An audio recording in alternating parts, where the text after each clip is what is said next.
আগামী 20 দিনের মধ্যে অর্থাৎ জুলাই মাসের মধ্যে যদি অন্তর্বর্তীকালীন এই ব্যর্থ উপদেষ্টা সরকার পুনর্গঠন করে বিপ্লবী সরকার এর উদ্যোগ নেওয়া না হয়, তাহলে জুলাই বিপ্লবীদেরকে নিয়ে জুলাই মঞ্চ সারা বাংলাদেশে বিপ্লবী জাতীয় সরকার আন্দোলন শুরু করবে। বিপ্লবী সরকার এই মুহূর্তে দরকার, বিপ্লবী সরকার, বিপ্লবী সরকার, এই মুহূর্তে দরকার, বিপ্লবী সরকার, এই মুহূর্তে দরকার, বিপ্লবী সরকার, বিপ্লবী সরকার। আমরা মনে করি সারা বাংলাদেশে যে খুন, ধর্ষণ, রাহাজানি, খুন, যে হত্যা, পাথর মেরে হত্যা, সন্ত্রাসী, চাঁদাবাজি সহ পুরো বাংলাদেশ এখন একটা ব্যর্থ রাষ্ট্রে পরিণত হয়েছে। এটার পুরো দায় এই অথর্ব ইন্টারিম সরকারকে নিতে হবে এবং আমরা বলতে চাই এই দায় নিয়ে অবিলম্বে এই সরকার পুনর্গঠন করতেই হবে। এখন কথা বলবেন সাকিব হোসেন। জুলাই মঞ্চের পক্ষ থেকে আপনাদের সকলকে জুলাই মঞ্চের পক্ষ থেকে সকলকে শুভেচ্ছা ও অভিনন্দন জানাচ্ছি। আজ 16 জুলাই, বিগত 2024 সালে এই 16 জুলাই বাংলাদেশের ফ্যাসিবাদের ভিড় বেড়ে উঠেছিল।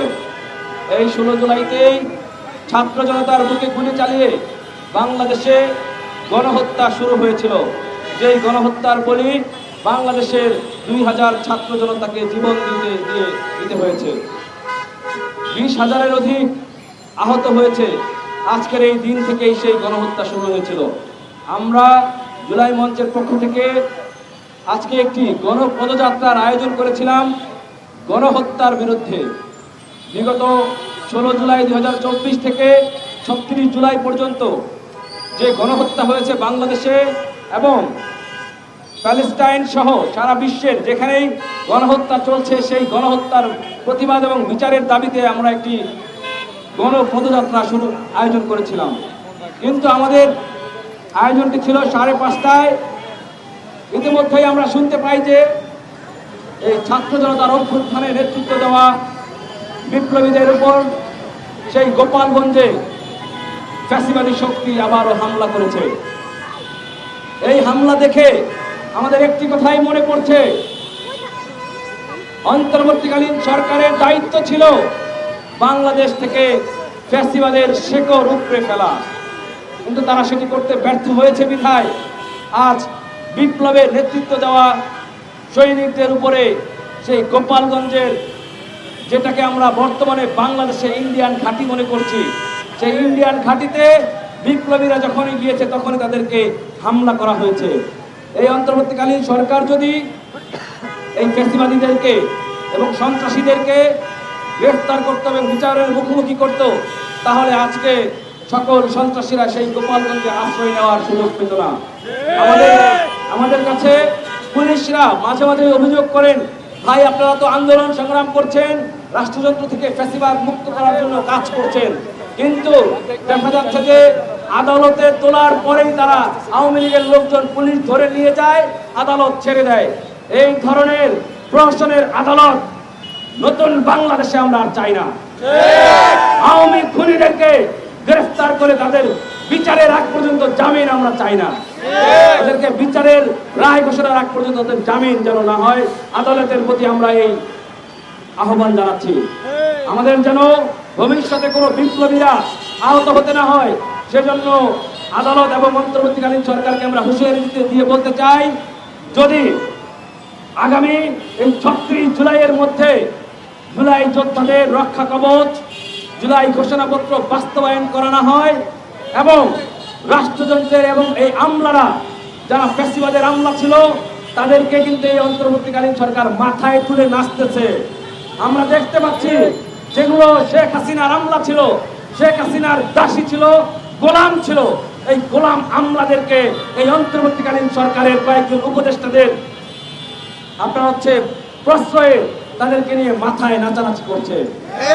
স্বরাষ্ট্র মন্ত্রণালয়ের আমলারা বলছে, যারা অভ্যুত্থানের পক্ষে, যে এই অন্তর্বর্তীকালীন সরকারের কিছু উপদেষ্টারাই এই ফ্যাসিবাদের আমলাদেরকে সরাতে বাধা দিচ্ছে এবং এই চুক্তিভিত্তিক যে সচিবদেরকে নিয়োগ দেওয়া হয়েছে তাদের কারণে এই বাংলাদেশ রাষ্ট্রযন্ত্র থেকে ফ্যাসিবাদ মুক্ত হচ্ছে না। আমরা বলতে চাই এই চুক্তিভুক্তি চলবে না বাংলাদেশে। নতুন বাংলাদেশে বিপ্লবের পক্ষের আমলাদেরকে এই জায়গাগুলোতে নিয়োগ দিতে হবে। ফ্যাসিবাদের আমলারা হুঁশিয়ার সাবধান, হুঁশিয়ার সাবধান, ফ্যাসিবাদের আমলারা ফ্যাসিবাদের আমলারা হুঁশিয়ার সাবধান। আমরা বলছি যে এই আমলাদেরকে সরাতে না পারার কারণে সেই তারাই দিল্লির দাসী শেখ হাসিনার সাথে ষড়যন্ত্র করে নতুন করে বাংলাদেশে বিপ্লবীদের উপর আঘাত হানার চেষ্টা করছে।